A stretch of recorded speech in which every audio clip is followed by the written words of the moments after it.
Good afternoon, everyone. Good afternoon. Welcome to the very start of the Congressional Black Caucus, annual legislative caucus weekend.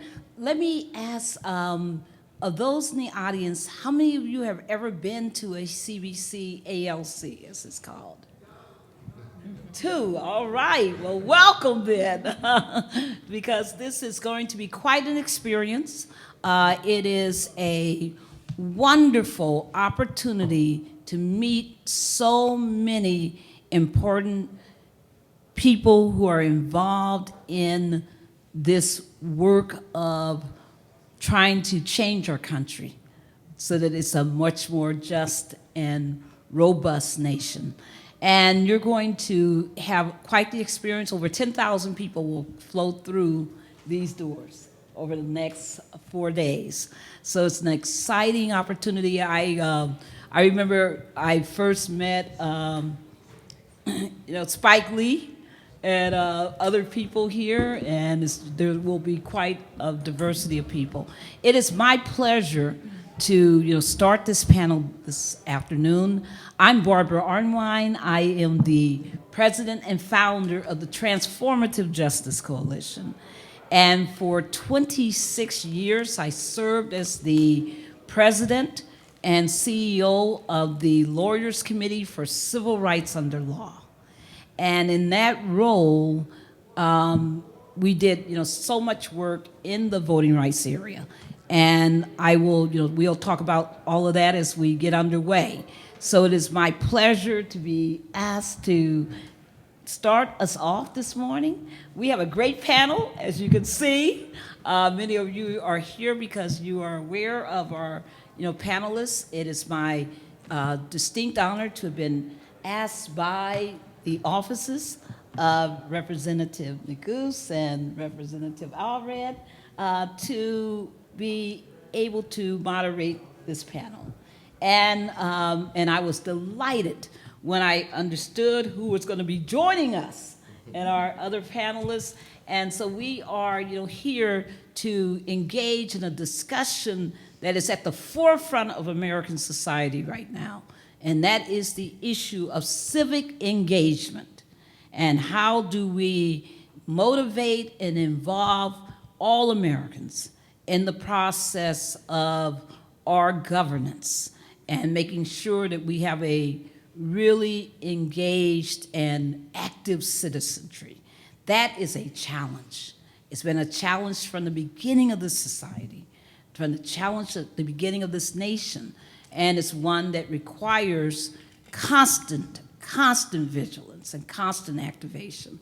So with that said, I'm going to turn to our panelists, and to get us started, I'm going to have each panelist give a brief introduction, but I need not say much about the Congress people, because everybody knows that we've been watching them on CNBC and on MSNBC, CNN, everything you can imagine. They have made, this is one freshman class. They always talk about freshman members, but the freshman members of this Congress have really been some of the most active, most engaged, most prominent I've ever seen. And I've been watching Congress intimately, closely involved for over 30 plus years. And I can tell you that your class is turning it around. And it's really amazing to see what you're doing with the power that you have. And thank you so much for all of your leadership, all of your engagement. And so with that said, I'm going to turn it over to Congressman Neguse to get us started. Well, thank you. Thank you so much for that wonderful introduction and very kind remarks. And very true remarks. That, as Colin and I were joking around, he's on CNBC and I'm on MSNBC. different districts. But thank you to the panelists as well for giving up your time to talk about such an important topic. I'm Joe Neguse. I represent Colorado's 2nd Congressional District, freshman member, as was mentioned. Represent northern Colorado, Boulder, Fort Collins, and the Central Mountains. And before I came to Congress, had worked quite a bit on the issue at hand today before the panel, which is protecting voter rights and trying to do more to engage more people in our democracy, which I know is something that we're going to talk a little bit about. I will just say, to your point, I do think that your experience in Congress is largely dependent on who you come into Congress with. And we are lucky, I'm certainly lucky, to be part of a freshman class that is historic in many ways and has a number of different gifted and talented people who have come into the Congress and are trying to do their part to deliver for the American people. And that, of course, includes my colleague, who I will now defer to, our class president, Representative Allred, who is far more articulate and also better on the football field than me as well. So with that. Well, it doesn't take much to be better. Yeah. Oh, that's cool. Well, thank you, Congressman Neguse. I won't make the joke that I've been making all day. I'm happy to be here. I was a voting rights lawyer before coming to Congress. Yes. And Texas, where I represent, the Texas 32nd District, which is Dallas and the Dallas suburbs that are north and northeast of Dallas, has always been ground zero for voting, both in positive with Barbara Jordan being a leader and then LBJ with the Voting Rights Act, and of course, more recently, the negative with us being some of the progenitor of some of the voting rights restrictions that you've seen kind of populate states across the country. What often happens is a law will come out of Texas and you'll see it repeated in Wisconsin, you'll see it in Florida, you'll see it other places. And that's one of the reasons why we have been one of the lowest turnout states in the country. We've been dead last in voter turnout in the past. In the last election, though, we turned that around, and we were the state, one of the states that had the biggest improvement in terms of turnout. So that's good news. Hopefully we can continue on that path. I really am sorry that this has become a partisan issue, voting and engagement. I don't think it should be. I think that it's something that we should have a contest of ideas in every election with the two candidates making their pitches, and whoever's idea is best and fits the area the most should be the one who wins. It shouldn't be that you're trying to pick who your voters are or prevent certain people from voting and then trying to rig the rules of the game so that no matter what you say or stand for or how well you match your area, that you can win. And so there's a lot of aspects to this that I think we need to be working on, and we are really fortunate in this Congress that we started off our first major piece of legislation, H.R. 1, the For the People Act, was an attempt to address many of the things that we're talking about here. I still think that the Senate should take up that bill and pass the House. It has important aspects for voting, of course, but also campaign finance reform, things that would really return our democracy more to the American people, and that is what we really want. We want this to be something that people feel like their voice really matters and that they can have an impact on their democracy. And we've seen that when they don't think that, that also has a suppressive effect. When people think that their vote doesn't matter, whether it's because it's been diluted through gerrymandering or whether it's because they think it's so difficult to get involved, particularly for young people. And I think Joe and I share this concern that we want to see young people get engaged in this democracy. It's not a spectator sport. You can't just sit there and watch the wins and losses and comment it around the water cooler the next day. You have to be involved in your democracy. And when we see young people who feel like their vote doesn't matter, I think it breaks both of our hearts.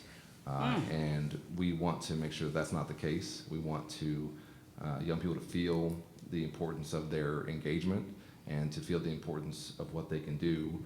I think we try to do that in our campaigns. We're trying to do that in office now, and we certainly want to remove some of the restrictions that are in the way. So. And there are so many of those. Yes. Talking about Texas, the Leadership Conference for Civil Rights Under Law just put out a report this week that you may have seen on the national press, showing that since 2012 there have been over 1,688 voting place closures, meaning less polling sites for people to vote in. 772, if I'm correct, are from Texas. So it just shows what the fight is, for us nationally.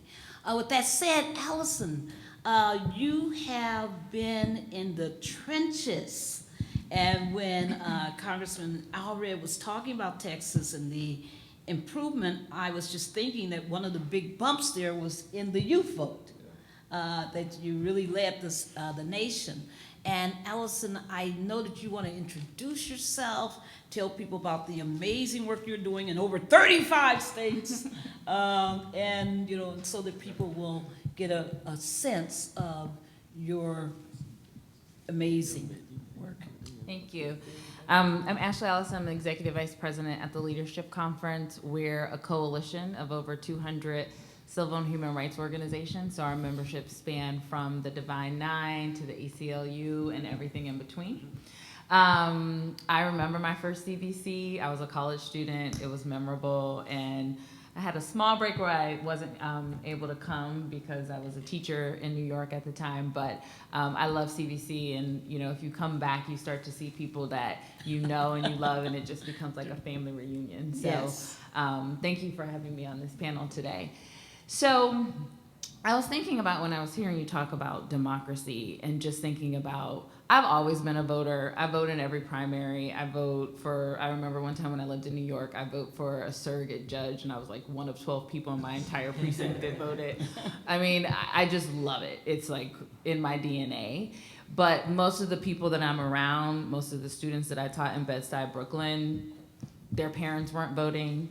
And I felt like I was living my democracy every day when when I had to pay out of a very low teacher salary in New York City for school supplies, or when the students didn't have the proper curriculum and books available, or when one of them would get sick and they would have to go to the local clinic because they didn't have opportunities to, they didn't have health insurance because this was pre-Obamacare.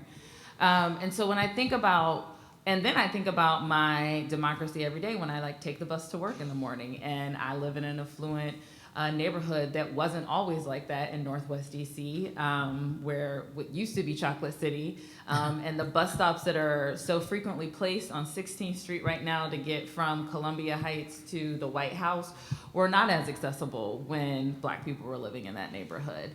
And so democracy lives when you fill out the census, yes, and when you vote, but we live our democracy every day because the people who get to make those decisions and choices and really govern us. If we don't vote on election day, we live our democracy in probably a more devastating way than we actually think about it. And then so at the leadership conference, what are we doing? Yes, we put out this report yesterday that Yes. 1,688 polling places closed in 13 states. That's not across the country. Those are in the states that the Voting Rights Act used to cover under Section 5, and without those protections, over 1,600 polling locations just in 13 states. That didn't include my home state of Ohio, where every time I voted as a college student, I either had to wait in line for 3 hours in the pouring rain, or I had to travel off campus when I didn't have a car just to get to my polling location. So what H.R. 1 is doing is fantastic. We supported it. What the Voting Rights Advancement Act will be hopefully be able to pass in the House this fall, which is what the report, or what a hearing was took place in Congress yesterday, and they're going around the country having hearings. But we are working through Congress. We are working in state municipalities, working with election administrators to ensure that the access to the ballot is not a privilege, but a right, and it is sustained at every level. And we don't litigate, but when we find those infractions on our democracy, we ensure we hand it over to the litigators to make sure that we can fight in our courts to ensure. And then just one final point, we then connect it to the census, because we know that the outcome of the census, Republicans are suppressing the vote. There was an attempt by this administration to suppress the count with adding of the citizenship question and invoking fear in immigrant communities. And we just know it's all a cycle of democracy. If we don't get counted, The districts that are drawn will not allow to elect members that represent the ideals that we have. And then appointments on the court will then undermine all of our civil rights and human protection. So we really do have to be engaged in all aspects of our work. Yes, and Ashley, Allison, you've been at that leadership. I mean, the Leadership Conference, for people who don't know, is an organization of 187 civil rights organizations. And it's amazing because it covers the breadth of our field, right? Everything, every issue and every constituent, see, from the Muslim community to the disabilities community to the labor, so many, and when you said you handed over to the litigators, she's referring to, all of the organizations that are the litigation organizations, like the NAACP LDF, like the Lawyers Committee for Civil Rights, like the Advancement Project, all the groups that you've been listening and hearing about. And then there are groups like the Transformative Justice Coalition and others that are just, we're basically the legislative public policy, there's organizing groups, but it's an amazing conglomeration that was started many, many years ago. We're celebrating 70 years next Whoa, is that right? Oh, congratulations. That's quite the honor, and to be in the leadership of the Leadership Conference is amazing. Tanya Clayhouse is going to give us some insights, but let me just mention that she's had a really storied career, as they would say, where she has worked in so many different capacities on the Hill, that you worked with the public interest groups such as the Lawyers Committee. You were a member of the Obama administration, and you are also, now sitting in a unique space. She's got money. She funds the voting rights community. So every group that we just mentioned by name, she funds, and more, and is at the forefront. So Tanya, thank you, but I know that you want to introduce yourself also. Sure. Thank you, Barbara, and as I always say, it's always great to be introduced by Barbara Arnwine. She always makes you feel really good about yourself. Well, it's true. And I appreciate it, and it is a pleasure. Thank you so much for having this panel. It is, I was heartened to kind of see this taking place, because this is a critical issue that impacts all issues. And what we always say is that the vote is fundamental to all issues. And the things that we need to do in order to protect the vote are going to ensure that we have a viable democracy. It is, as Barbara said, I've been in different spaces throughout my years. And I was a staffer, like I see some of you on the Hill, both working in the House as well as in the Senate. And this was actually pre-9/11, as we're honoring those who have fallen, and yes, the survivors, and also those that were so courageous to help assist during 9/11. And so it was pre-9/11, and then I just side story. I felt like we kept the attacks kept coming. I think I was on the Senate at the time when we got hit by anthrax, and then there was something else happened, and then the Pentagon, the plane, and by that time, and I was still new in D.C. I was fresh out of law school, and about that time I said, I've had enough. I'm going to move off the Hill, so maybe you all try to attack me.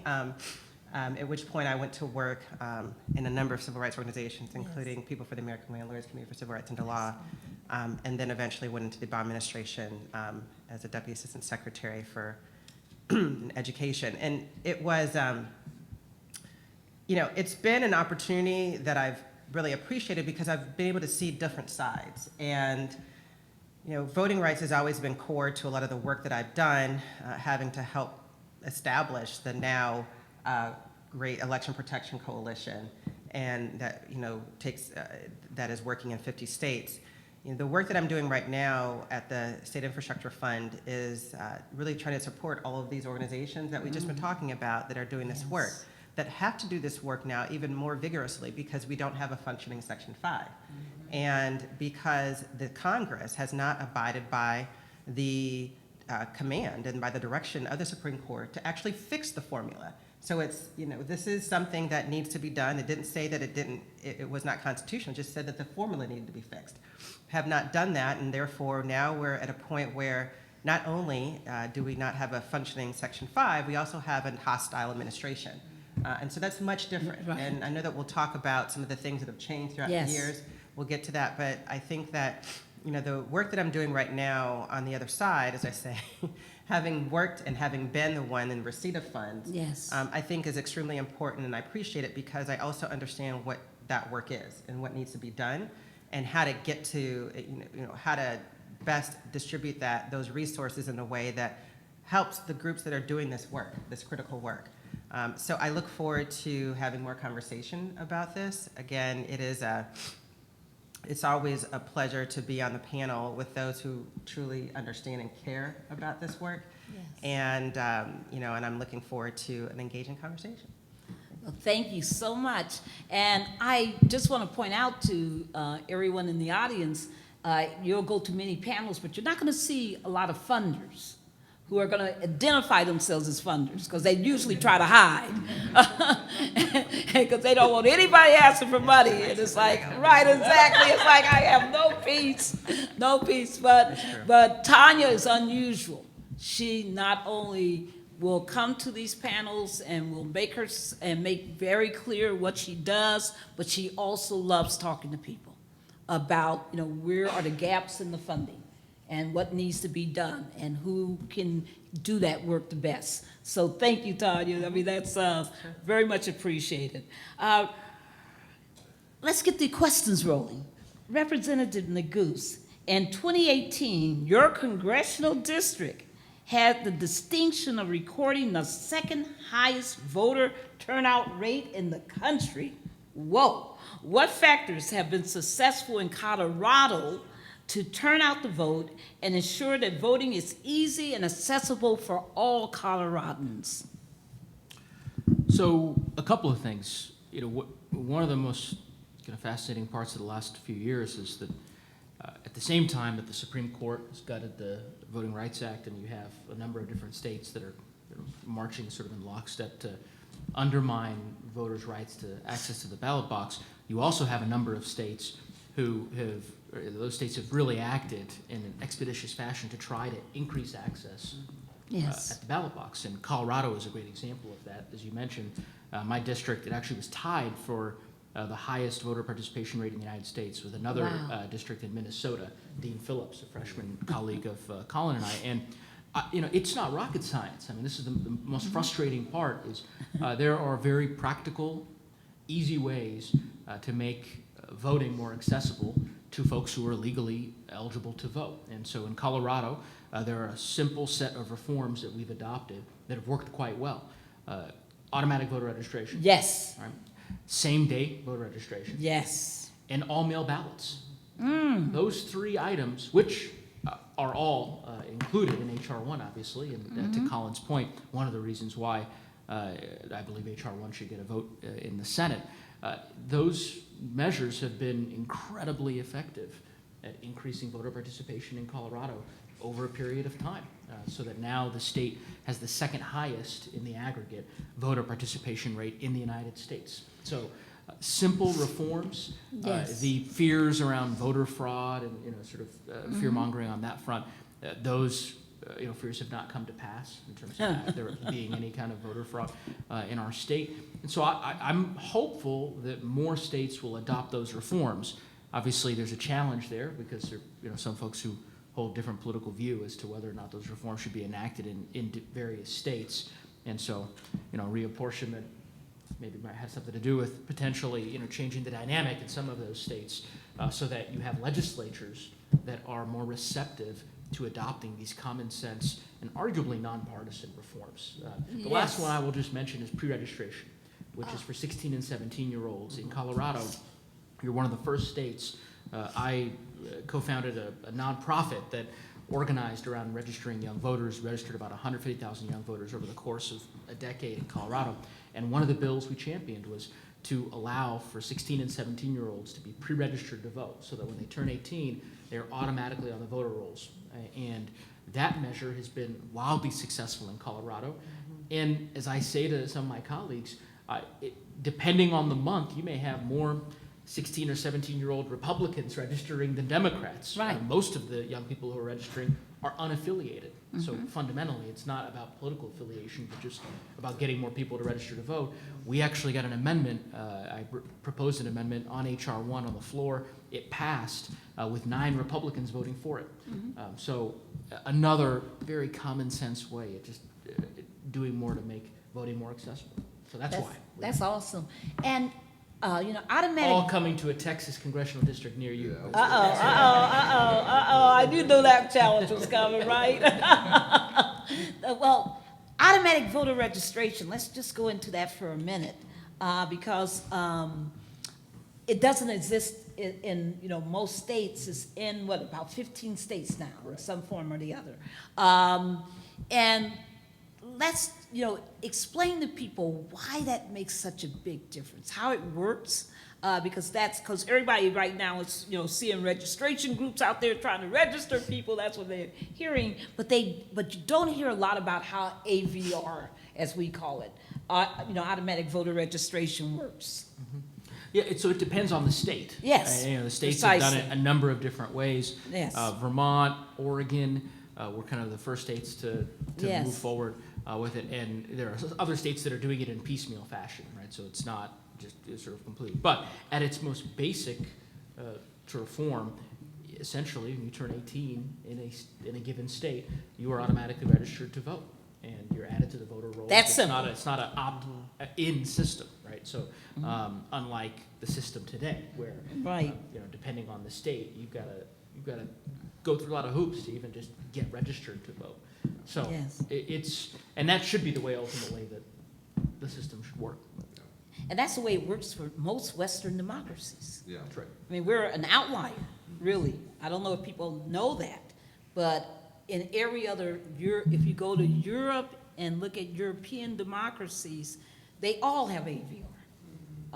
This whole voter registration fiasco is just something you don't see in other democracies, including India. So it's very rare, and it's a good reform. So, Congressman, I will just clarify yes. though, automatic voter registration is relatively new in our state. So the Yes. real change that increased voter participation was mail ballots. Wow. All mail ballot is what really drove participation, because you can vote in the convenience of your own home. We get, your ballot is mailed out weeks in advance.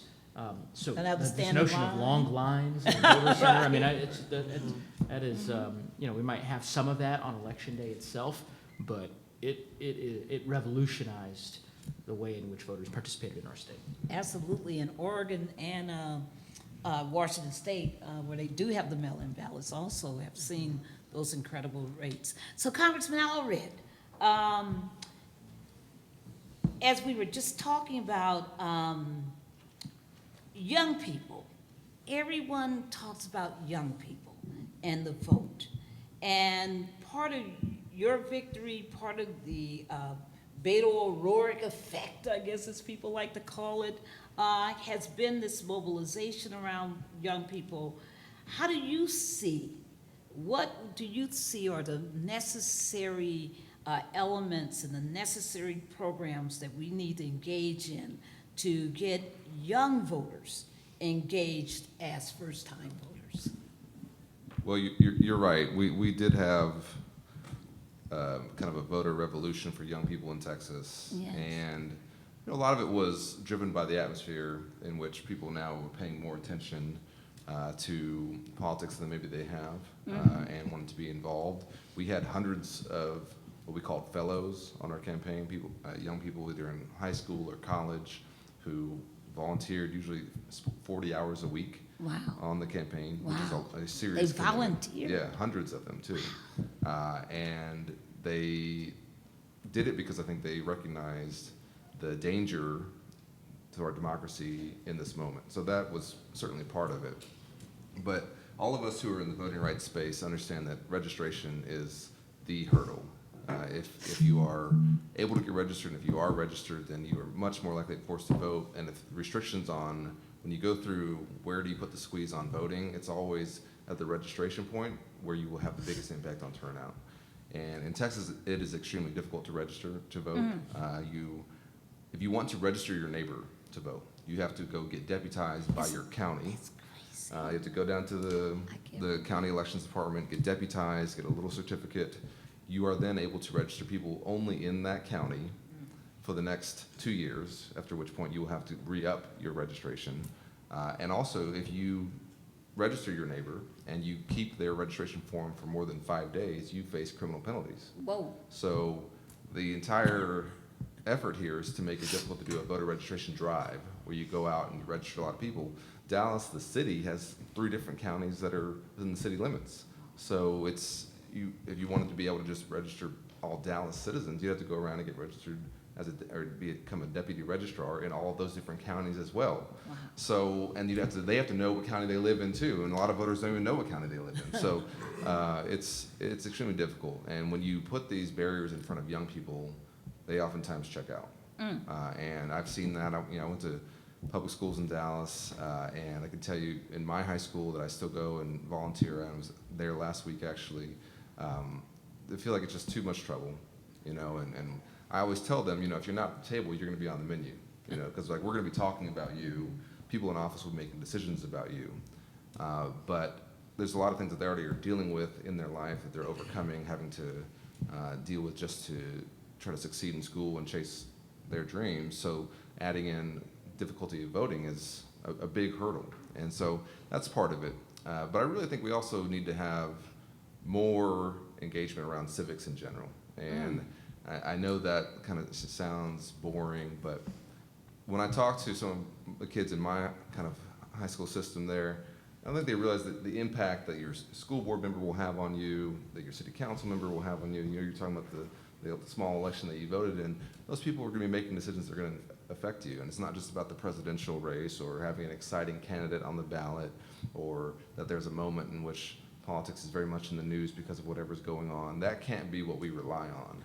It has to be that we're teaching and investing in our young people the importance of how this democracy is something that requires engagement, and that every generation of Americans has to be engaged or we'll lose that democracy. And Texas is a great example.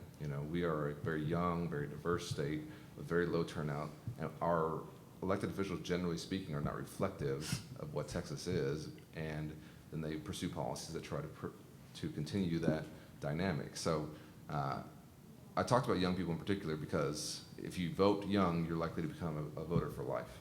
And we are having a hard time when you're trying to come to somebody later on in life and get them to become a voter and to be engaged. So it's much better to kind of follow the Frederick Douglass maxim of building up strong young people instead of trying to repair people down the road. Yes. And that's something that we all recognize in the voting rights space, but also it's true that this generation coming through is the smartest generation we've ever had. They have the most information at their fingertips of any generation of Americans that we've ever had, at least from what we've seen overall by the polling and things like that. They're the least biased generation that we've ever had. We need them to be involved in this democracy, and with things we're facing like climate change and these generational challenges that are coming up, they need to be involved too. It's going to affect them a lot longer. And particularly for African American young people, we need to make sure that we are using our voices as much as possible, because we certainly know that we're going to be talked about in these state houses and these city councils, and certainly here in the Capitol. So. Yes, and I just left, thank you, that was powerful. I just left a forum last night in Prince George's County. The state attorney for the county, Aisha Brayboy, had a community forum, which hadn't been done before by a state attorney, and it had a strong turnout. But we were talking about criminal justice, about how it affects people's lives. And here's somebody who's not even 200 days into her, administration, and, and talking about, trying to make radical reforms. And she announced last night to the audience that starting April 1st, yes, I believe April 1st, but October 1st. Starting October 1st, they are going to no longer ask that anybody have to pay bail, that they're eradicating money bail in Prince George's County.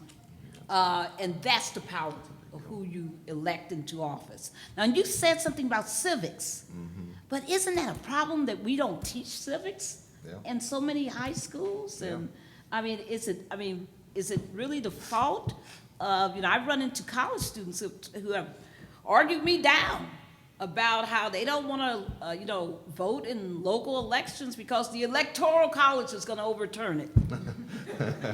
But seriously, what should we be doing about that? About the lack of civics and stuff? It's got to start young. It does. And my mom's a teacher, and she taught history actually, and one of them was American history. And so we have to know our history. We have to know what the importance of these elections is, and how every election is so important. But you're right. You have to know what these different bodies of government are doing in your life, and if there's something that you don't like, how you can change that. And there has to be the hope and the result as well. The hope that you can get involved, and the result that when you get involved, something changes. And I know that for some young people, the idea that you went out and maybe voted for President Obama, but didn't see the change that you wanted, that then you want to check out, or it's not as important down the road. And we've seen that where we've had these big spikes in turnout, particularly among African American voters sometimes, where depending on who's on the ballot, whether or not we're going to come out. And we have to certainly change that in our community, where although in Texas, I'll say, Black voters, we vote at a higher rate, generally speaking, than almost anybody, but across the country, we've seen these trends. Black women, That's right, black women, always the same. But we have to make sure that, particularly with our young people, that we don't see those spikes in those valleys, because every election matters. And but to teach people that, it does take time. You got to walk them through what is this impact of your city council? What are they actually, the decisions that they're making, have in your life? And that's, I think, when people cares, when they say, oh, that's why we don't have a park in my neighborhood. Or that's why our school books are 10 years old. Right. And that's, tying it to their lives is always going to be the most important, I think. Well, yes, please, go ahead, because I was coming to you. So in 2012, I ran Black Outreach for the Obama campaign in Ohio. In 2008, we had historical numbers in African American turnout. In the state of Ohio, from 2008 and 2012, we increased Black turnout by 4% for Obama. There was only one other state that had an increase in the entire country, because Black people turned out in historical numbers in the first election, so they just sustained, but actually to increase was in Pennsylvania. And I say that because we were talking about this earlier. I'm an organizer through and through. I see something and I'm like, how can we fix it? And I think about it in a 360 way and then go after it. But we went to where people were. We didn't take for granted that every Black person that we were going to get to vote for was going to be in a church. They might have been in the mosque, and they might have been on a corner. Yes. And we couldn't be afraid to have conversations with them about why they needed to participate in this election. The turnout of 4% also gave the state of Ohio, in terms of the lens of Black people, great leverage when they were coming to the administration, where I eventually worked at the Obama White House. And they could come and say, this is what we were looking for. We turned out for Obama. Why isn't he doing this? Why isn't he doing that? Because they had showed up and showed out and won the state because of Black turnout. And I say that to young people. I'm a millennial, and it's funny because everybody's millennials are young. I'm 37. I don't know if that's young anymore. I hope so. In my mind, I'm still 24, but in reality, my knees tell me I'm not. Where young people are getting information is not Twitter. It's not Facebook. That's where my mom is. I'm not on Facebook anymore, right? I'm running from my mom. I'm on Twitter. I'm on Instagram. My younger cousins are on Snapchat, now on TikTok. And the way people have to communicate, all of these platforms are ways that people need to be communicating with folks. And if you don't know where to reach them, then you're gonna miss them and they're not gonna show up for you. But in order to know where they are, you have to talk to them. And a lot of times people just take folks for granted. So the fact that you all are even here, I know we're probably preaching to the choir, but we also have a responsibility. We're running a census campaign right now, and we know young people are the hardest people to count. I'm probably not gonna go ask somebody's grandmother, then how do I get them counted? I need to go to college students and say, like, what are you thinking about when I'm developing my outreach plan? So my plea to you is, when I joined the Obama campaign in 2012, I had never worked on a political campaign before. I just knew I wanted to get him reelected, and I went as a volunteer and got a job pretty quickly. But if you see candidates, whether they win or lose, that you support, and not just the presidential candidates, but like you were saying, from the dog catcher all the way up the ticket city council, that you want to support, go have your voice be engaged, give them strategies to actually reach your constituencies so that your generation is represented. Because if not, the people won't show up to vote, and when it's time to demand policies, like when you look at March for Our Lives, young people showed up. So they have a demand that they can put, and they can hold people accountable. And people will wake up, because I don't just like to use the word minority, but voters of color and young people I believe, are gonna show up in 2020, and we are gonna demand that the people we elect provide the change that that they told us they would. Absolutely. You know, one thing I was thinking about Congressman Neguse and Congressman Allred and everyone, I was just thinking about the power of good candidates. I mean, that has a whole lot to do with voter turnout, is the right people running.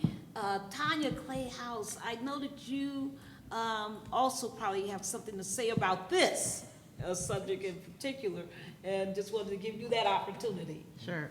Yeah. There's a couple of things I want to touch on, and I know the look. I see the staff are standing, so I suspect y'all got the leave, certainly, because I remember doing that. I'm quite familiar with that. Trying to pull out. It's like, you gotta go. I'm eyeing you. I want to touch upon the civic education. Yes. That was something I actually Please, I deliberately knew. worked on when I was at the Department of Education. Yes. I was very adamant about not defunding it. There was a huge attempt to completely gut any type of civics. What? Right now, there is no overall major support across the board for civics education in schools. There's programs that are supported in limited amounts. And as we were going through the budget and trying to manage within the budget caps that were given to us at that time, it was a different Congress. That was on the chopping block, and I fought for it. And I remember being asked the question, and I said, how do you think we're going to change anything? I mean, people don't know, the kids don't know what's going on. I have 2 young boys, and they know because they hear me talking all the time. Probably don't need to hear everything I'm saying all the time, but they know a lot about what's happening around in the world and why this is important. But I'm just saying that to say, to remind everybody that we can't assume that people actually understand how our electoral process works, and whatever generation you're talking about. I think I'm Generation X, and then I went from Y, to the millennials, and I've lost track. I just know that I'm on the older end apparently, and I'm going to try to keep sticking to the younger end. But our generations have lost a lot of opportunity in trying to understand how our democracy works. So the confusion and the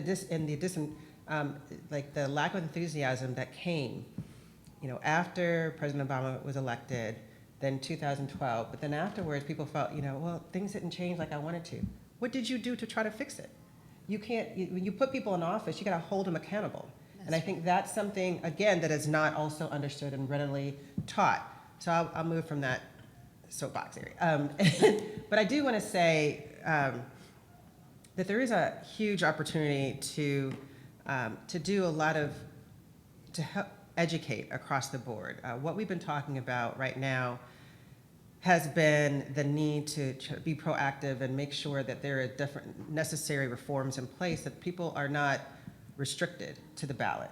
we want to eliminate these barriers. Well, we've still got to deal with the reality that there's a lot of voter suppression that is occurring Yes. out in the world. Yes. And it is something that has evolved throughout the years. We've seen it, I think it's always been there, but it has become even more blatant in a different way. We're not in the years of poll taxes and literacy, literacy tests, but we're now, as we recognize in 2000 after the election, that it was starting, the voter purging that was going on behind the scenes, we had no idea about, real idea about. And then it went from there to voter ID and citizenship requirements. We went, and what inevitably happens is that we try to fix something with a Band-Aid approach, but then create a new issue. Right. And so that's what happened with voter ID. We tried to fix 2000 with the Help America Vote Act, but we created a new issue with voter ID. And so then that evolved. Right. And now we have all these other things. And so what we're trying to do right now, well, and then, Obama was elected and people said, oh, everything's fixed. It's like, no, it's not. We have the highest rate still of voter suppression going on because people recognize on the other side that it's easier to suppress the vote than it is to actually engage them and talk to them about why you should vote for somebody else, right? And so the work that I'm trying to do right now with the State Infrastructure Fund, we are a collaborative of major funders, like some of you may have heard, like the names, Ford, Carnegie, and Open Society Foundation, George Soros, a lot of big foundations give to our collaborative intentionally so that we can help direct the funds in the right places. I also manage a litigation collaborative, which deals with all the groups that are trying to exercise the oversight that we don't have because of the lack of Section 5. How many groups is so it? There's 12 groups that are in the litigation collaborative. That includes MALDEF, ACLU? So it's MALDEF, ACLU, Lawyers Committee for Civil Rights Under Law, all the DEFs, so ALDEF, MALDEF, LDF, Pearl Def, all of them. All the DEFs. Demos, as I said. Yeah, and so there's a lot of advanced projects, a lot of groups. So my point is, before y'all leave, is that I really encourage you to stay on top of this and to help make sure that even as we're moving on legislation, and I'm speaking, so the work that we're trying to do, because we're a C3 foundation, so we cannot deal in the lobbying or any legislative work. But what I do encourage you to do is as you're educating people about the need to fix and to be proactive, don't create a problem.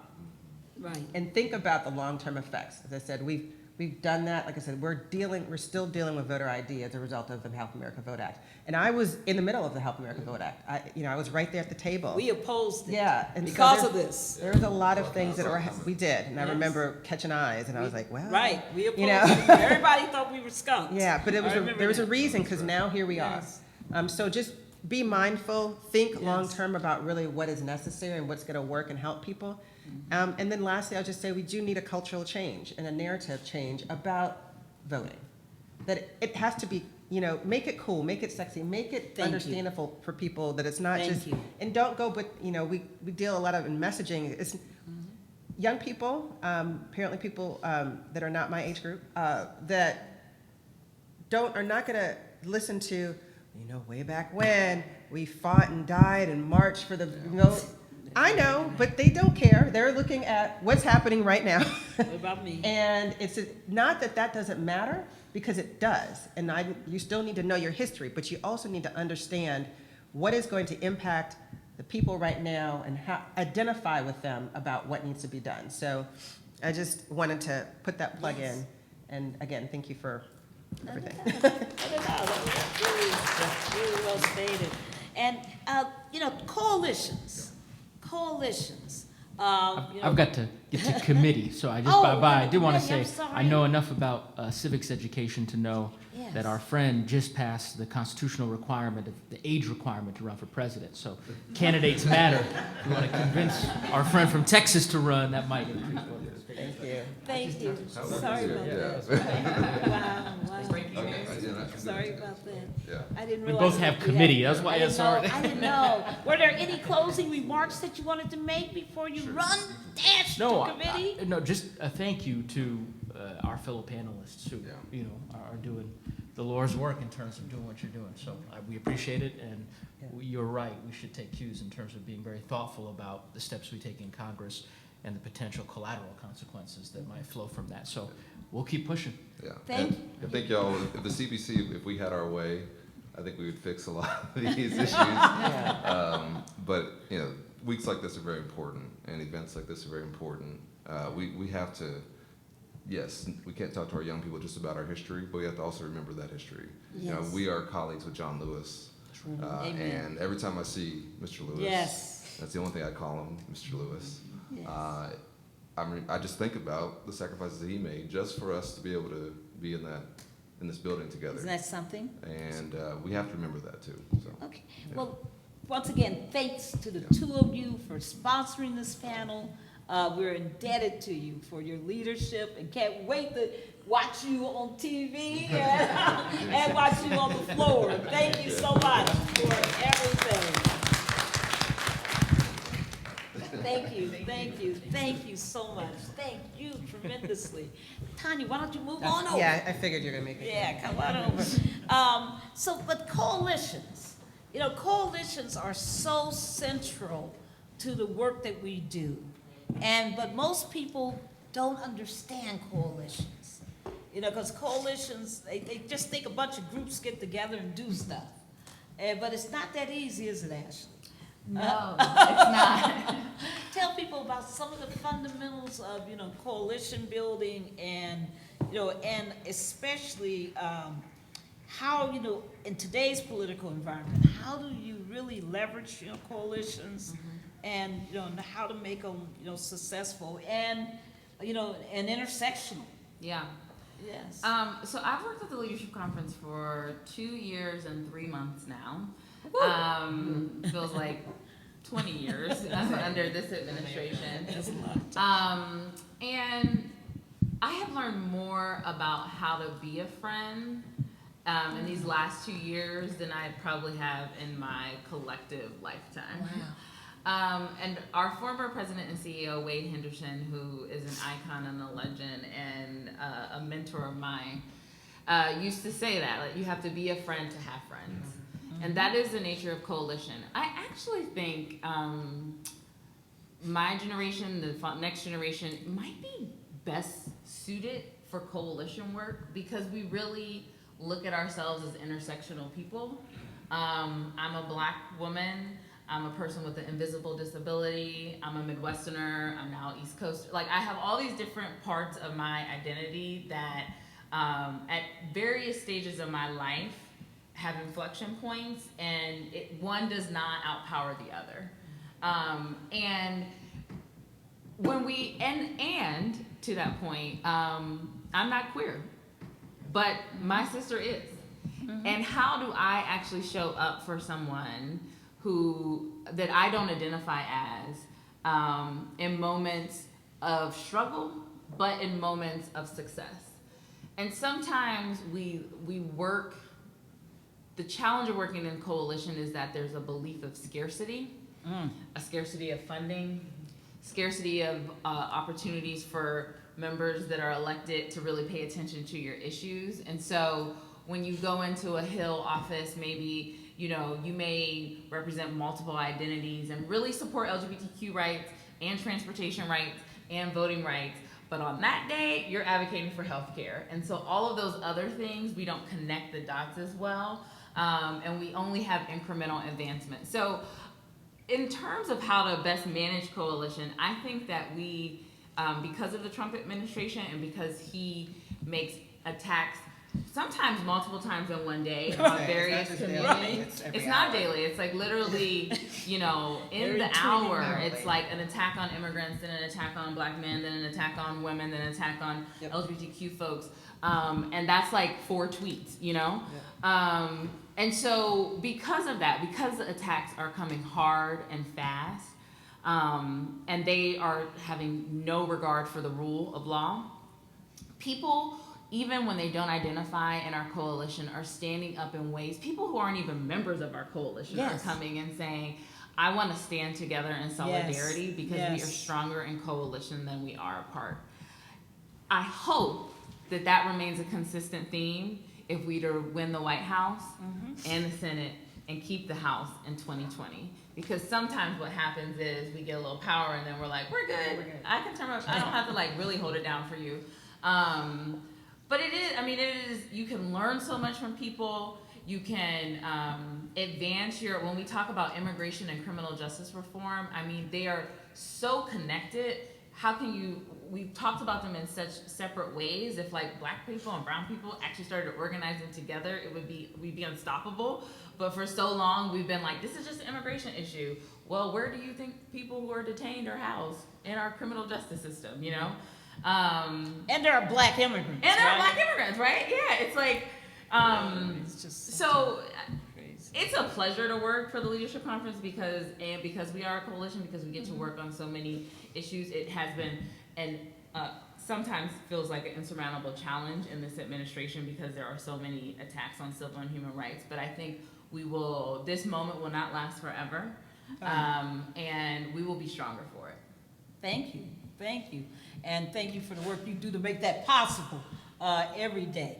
Tanya, you know, this coalitions, I mean, for funders, you know, the funding community, you know, I don't think you would disagree with me and Ashley that bears some responsibility, right, for the competition among the groups. That's true. And, but at the same time, I mean, what I saw in February 1, the State Infrastructure Fund, Neo-Philanthropy, pulled together a meeting of all of their grantees, which were over, it was a room of It's about almost 300 of us. Oh, no. A room It about- was packed. This is almost 150. Right. We had to make some limitations. But Right, from the group before, yes. And what they did was they brought us all together.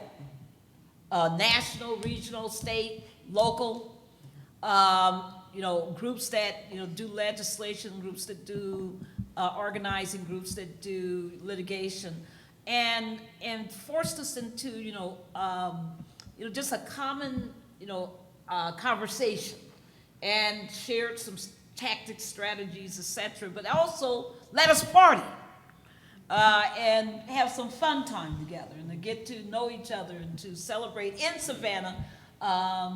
You know, so it was really quite the experience. So when you think about this area, you know, one of the things that I think is killing everybody is this whole issue of adequacy in funding, because there's such an underinvestment, you know, in civic engagement, as you mentioned. You know, what have you seen as some of the most successful strategies, you know, for not only coalition building, but for, you know, really investing in these communities? Well, it's like what said earlier, it's not rocket science. It's really, the success happens when you have a long-term strategy and invest long-term in groups to do the work, and which enables them to plan and to not to be so worried about their resources and where money is coming from year to year. That's a huge issue within the community. As I said, I know that having worked in the organizations that are funded, that used to be funded by groups, collaboratives like mine that I'm a part of now. And it does create a competition, an unnecessary competition, and it also creates overlap, unnecessary overlap, because people are fighting for resources, and in doing so may not have a real strategic plan about it. We're just trying to get money, and will agree to do certain work in a certain state, even though other organizations are doing the same work in that state. But this is where the money is, so they're going to compete for those resources just to have the money. Right. That is typical across the board, both at a national and the state level. And at the State Infrastructure Fund, what we really are trying to do is to help alleviate that burden of scarcity of resources by, at a minimum, giving some level of security to organizations. So what we say is that we may not be coming in as some of the larger foundations, giving you, $500,000 for multi. That's okay. We may not be doing that, but oftentimes what may happen is that groups will get this large amount of money and then don't have it later, and so then Right. that's why you see fall off, because Yes. there's no consistency. They We've seen staff this. up and they fall down, and so relationships are not maintained in the states or even on the national level in certain ways. What we are trying to do is be consistent and come in early, and so as I said, a funding might not be humongous, but it's nice, it's good enough, particularly because we're focused in the states and you don't need as much to get more accomplished. But we're consistent. So we say, look, if we've decided we're coming into a state, we're coming for the long term. We don't expect that something's going to change in the next election. And that's actually not the reason we're coming in. This is not just about elections. This is about elimination of voting rights barriers. Right. This is about encouraging civic engagement. Right? It's a lot of other things that go on all the time, and it's not just about the presidential. So that's I think best practices is essentially providing long-term support which enables organizations to do the necessary strategic planning. And we try to assist with that by not only giving financial support, but also other types of support, in-kind support, communication support. Smaller organizations don't always have a communications director. That executive director may be the communications director, the development director, and the ED. And they may have a part-time employee who does everything else. Exactly. Right? And not staffing on the ground. I think, and I'll add, many of you probably don't know, maybe that a lot of our organizations, national organizations that have capacity on the ground, those on the ground are volunteer. They're not always paid staff. Right. That even creates more of a situation. Once Yes. again, Yes. the consistency is not there. So literally right now I'm in conversations with a lot of our grantees, with our litigation collaborative partners to figure out where the gaps are, figure out how we can provide that type of stability, and be more thoughtful about a strategy that actually is not ad hoc. And Yes. something that comes in and say, this is the vision, we're trying to get here, we know you're right here, or way over here, and we're gonna try to help support you, you know what's best. And one more thing in terms of best practices, I'll say, as a funder, and I'm still learning this, because I'm about a year and a half in, wait a minute, okay, I'm 2 years in, that Time's almost, flown. almost 2 years, that I have to be mindful of the fact that we are funders. We're not the ones that are on the ground doing the work. Like, I'm not anymore, right? Well, I am in different ways, but as a funder, that's what we're doing. Right. And we should not be micromanaging. But they do. Many do. Many do. And so, again, I'm trying to lead by example. Yes. And be responsible and respectful to our organizations that have 3 times the amount of work because of a hostile administration, because of lack of enforcement within the Voting Rights Act, and just a number of voter suppression tactics and activities that are taking place across the country. Absolutely. Thank you. I'm sure our audience has some questions for us, and I have a couple questions for the audience. How many of you have actually had the opportunity to be involved in working on an election? Excellent, excellent. And how many of you have had to, engage in voter education? Yes. And how many of you have dealt with or seen voter suppression? Oh, wow. Wow. So this is what we see all the time. So one of the things that, I think is so important in this work is building beyond coalitions, beyond organizations, building just the sense within every voter that besides their own personal vote, that they also have to be voting champions of some sort, that they can do it. And what I do a lot is encourage people to not only see themselves in that larger capacity, but to understand it's not that complex. They don't have to know all the laws, but they do have the ability to pick up a phone and call a friend and say, today is election day. Or to call people and say, tomorrow's election day, do you need a ride? I mean, those are the kinds of things that if we just imagine if we did more of that, how that changes what's out there. But your questions for this great panel, yes, good, I see questions right here, and I know there's, yes, go ahead. Yes, so I'm Darian, I work in Congressional office. Oh, good. I was actually wondering, first I'm like an organizer at heart, like so that was right up my alley. But I've been dabbling in grassroots organizations specifically for just a few years. So I'm very, very interested in more so the funding side of it now. I guess, so how does your organization, specifically locate and empower like local organizations to build that greater consistency across the board? And then I know that they said that oftentimes. Oh, give him the mic. Thank you, sir. Thank you, sir. Hey, I Thank should you. probably stand. I'm not that tall, but I know, that's what I'm always saying. oh, and he lowered it too. Okay. Yes. All I'm right. always fighting with All those right. things. Yeah. So, but yeah, I guess yeah, and then I guess you said that there's a problem with. This is a two-part question. Sorry, but you said there's a problem with oftentimes the organizations get a lot of money up front, and then they ultimately, there's a huge fall off.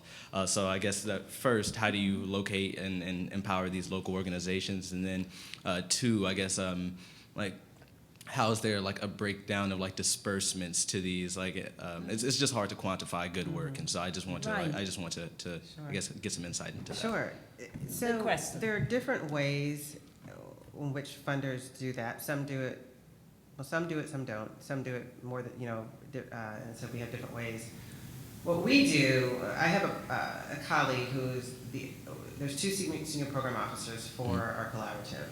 There's myself, who I work on my portfolio is voting rights, and also in liaison working with the managing the litigation collaborative that I mentioned. Voting rights, to define that, encompasses all the dealing with elimination of voter suppression tactics and election protection and protection of the vote, pro-reform efforts and the policy level, and also just a variety. It encompasses in different levels also the census and redistricting, because they all impact the right to vote.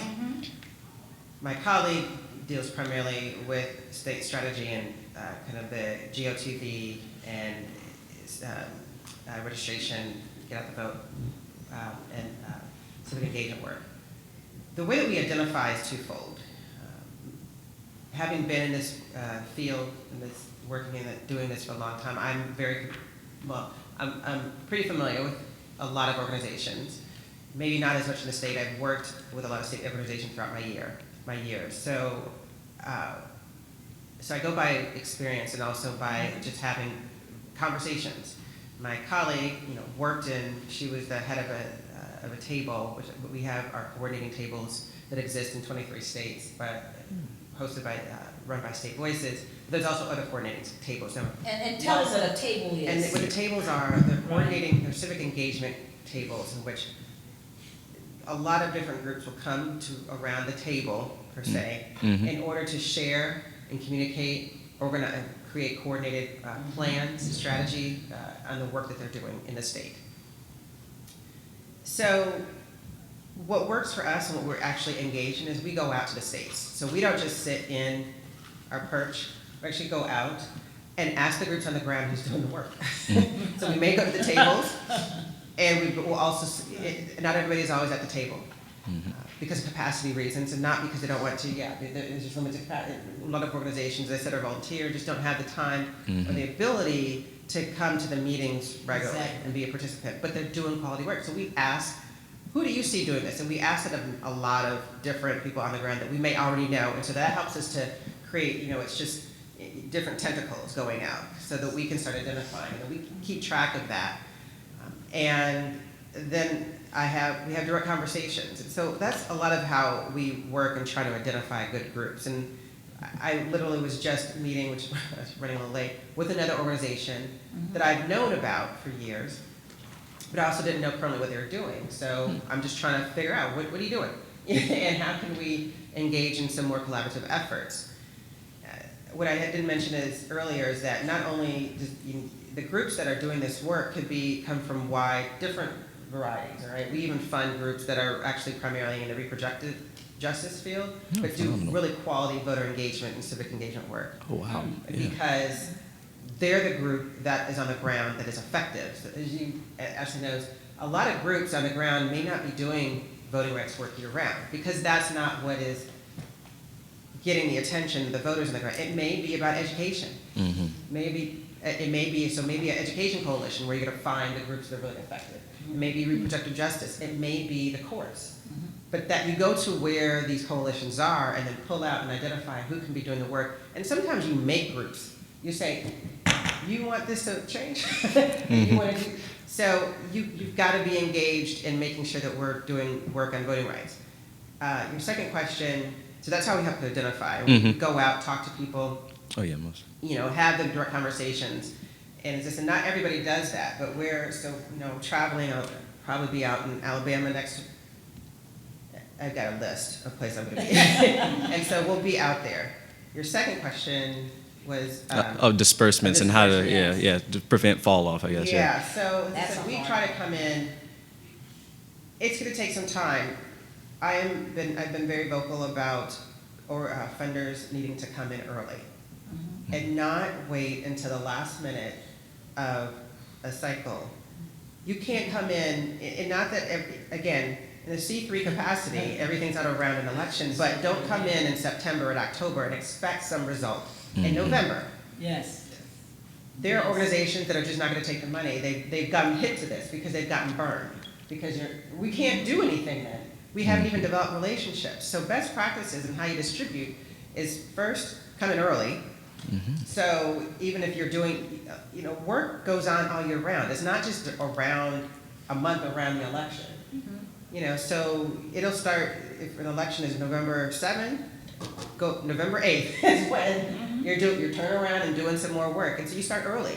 You get groups funding early, and then you come in consistently and long term and say, we're not the type of collaborative that can guarantee multi-year grants. That's actually preferable. So you have some foundation to work from, but at least we can say, for the most part, if we're coming in to support you, we're going to be there. We're trying to be there. Yeah, we're because we fundraise on our own to make sure we have the money. But we don't come in, we try not to come in too high that we can't continually support a group. So that's what we do. Yeah. And we're trying to encourage even our partners that are funding us to do the same, which is why we developed this voting rights principle document that came out of the voting rights convening that Barbara mentioned, would actually encourages and gives speaks to this issue of best practices and how you can best support the voting rights community. And these are the ways in which you can do that. Okay. No, thank you so much. Yeah. Yes, it's quite amazing. Other questions? Because any other questions from the audience? While you're thinking about your questions, I do have one for Ashley.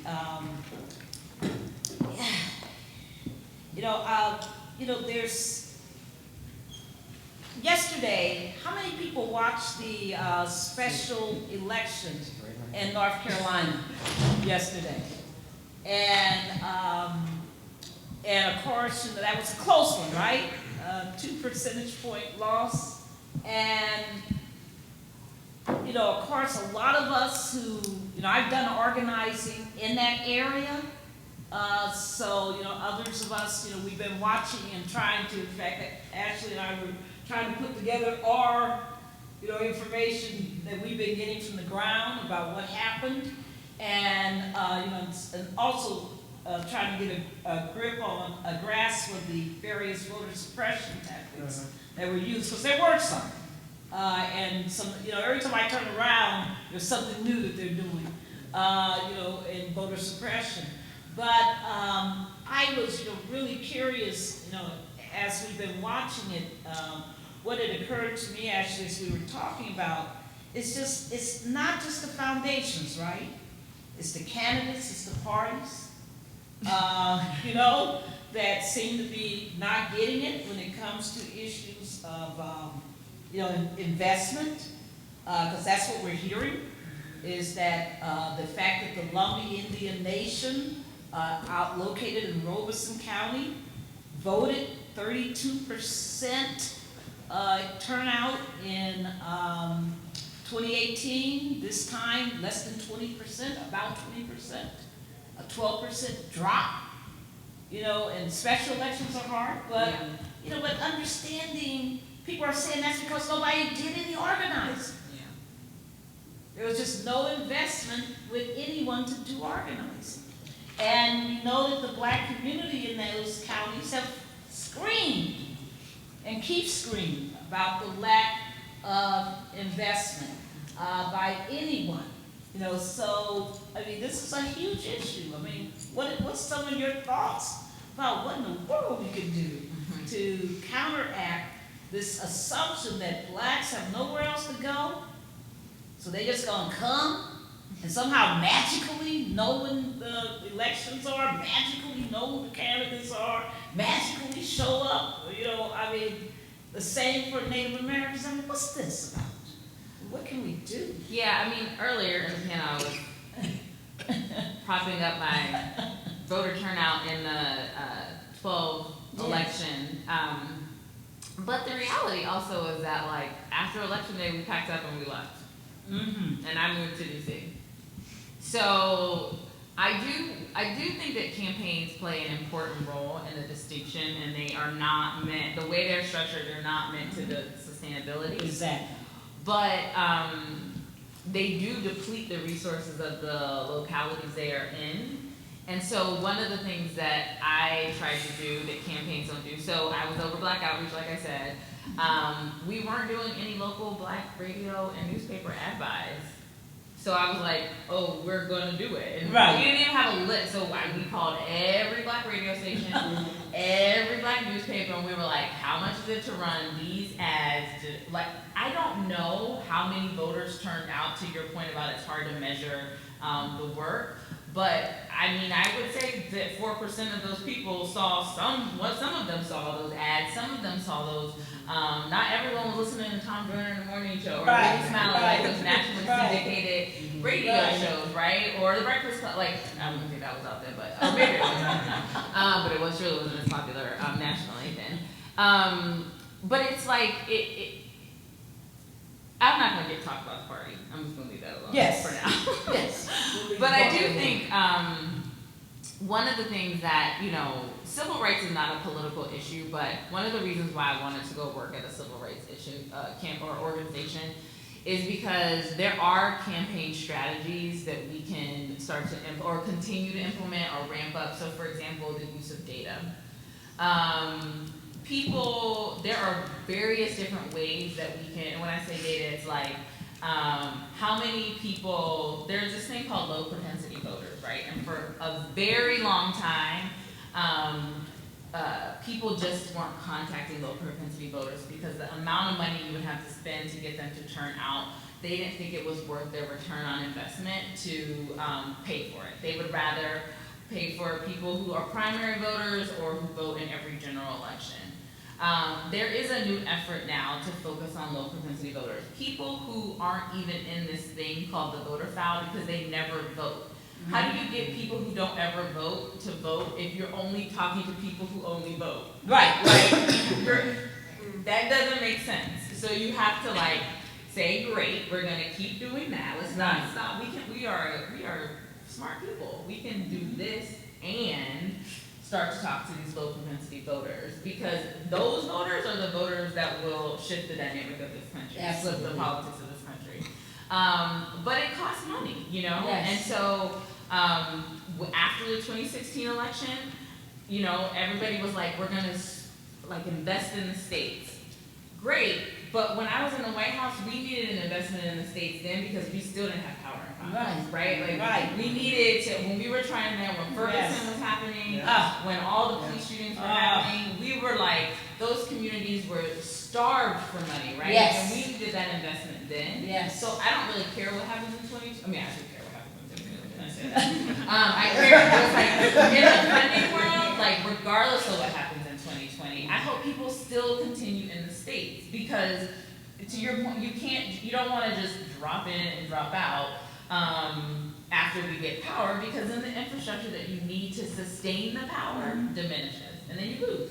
And then you Right. wanna know why you lose, because you depleted resources and you left. It's like a vicious cycle that we see happening over and over again, but we don't stop. And we don't plan, right? Because, when I worked in Anson, Layton, Cumberland, counties, which are all some parts of those are in NC9, that had the election. And I must say, what you just said is true, that we had a private donor who gave money to TJC to operate a program in that area, in those plus about 3 other counties. And we did have problems because people constantly were approaching the private donor saying, this money should go to the campaign. Don't give it to the groups. And it was that kind of mentality. When campaigns coming, they ebb and flow, they come and they go, it's not the same kind of investing and building, the C3 space at the time. Because there's so much emphasis on the C4 space. And even in the C4 space, it's not equal for groups of color. Go ahead. I just want to clarify, does everybody understand in terms of the difference between the C4 and the C3 thank you. spaces? Sorry about that. Okay, so these are tax designations. Let me just, we just call it that as Thank you. it's just easier to Shorthand. talk about it, shorthand. C3 means nonprofit, Partisan. nonpartisan. C4 it can still be nonprofit, but and can still be nonpartisan, but they're able to engage in certain political activity and lobbying and legislative lobbying and some type of work that's distinct from being a C3 that cannot do any of that. All right, C3s, again, tax designation. They can do some lobbying up to a certain point. Limited, like 20%, but they have to in order to maintain their tax status, which then essentially people who give to groups like a Common Cause or a League of Women Voters, or NAACP, that the C3 status enables them to get a credit or a tax, benefit, a write-off, on their taxes. So that's what the difference is. So when we talk about, and then there's the PACs, the campaigns. That's actually different. That's completely, Totally different. all political. So we give in the C3 space. We do have the capacity to give in C4 space, but that is not where our money is right now. It's in the C3 space. And so I'll just add that I think that there is, if you want to have a long-term change, you have to invest in the groups that are actually going to be engaged in that long-term change. Mm-hmm. And they're going to be there year-round. And even campaigns are not there year-round. They're there in order to serve a certain purpose. That's just what they are. There's nothing wrong with that. That's just who they are. And their purpose is different and distinct from what organizations that are engaged in voting rights work year-round, which is nonpartisan, and civil rights, which should not be political. That is, that's different. And it's really about, again, elimination of the barriers, protecting your right to vote, protecting your civil rights generally. That is ongoing work. And if you're and so you've got to make a choice, and funders have to make a choice, and private and and the foundations like the ones that support us have to make a choice of where they're going to put their money and what their vested interest is. Is it the long-term change, or is it just to do get this short-term result? And so that's the choice that people funders have to make. I think that there is more of a recognition. I think if there is some silver lining, I'm still stretching on this, about this administration, is that it has forced community to come together. Yes. Because what I say is, well, he's okay, I just say that there is no limit in the bigotry that happened. That is not a word. My children, on the bigotry that happened. He does make them up. Right. Yeah. So, I say, multifaceted bigot. So it's, everybody's impacted. So we need to be in coalition in order to deal with this.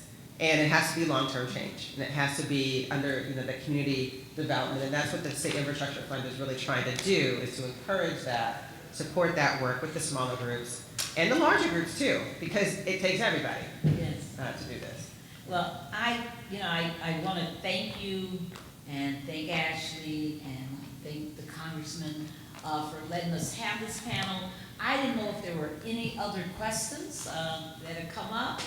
I do have one for the audience again, because we're getting ready to head into less than 14 months away to a very critical election cycle. I mean, there are some big elections, by the way, this year. We should never forget that. Coming up on November 5th, if I'm right, there are statewide elections, Virginia,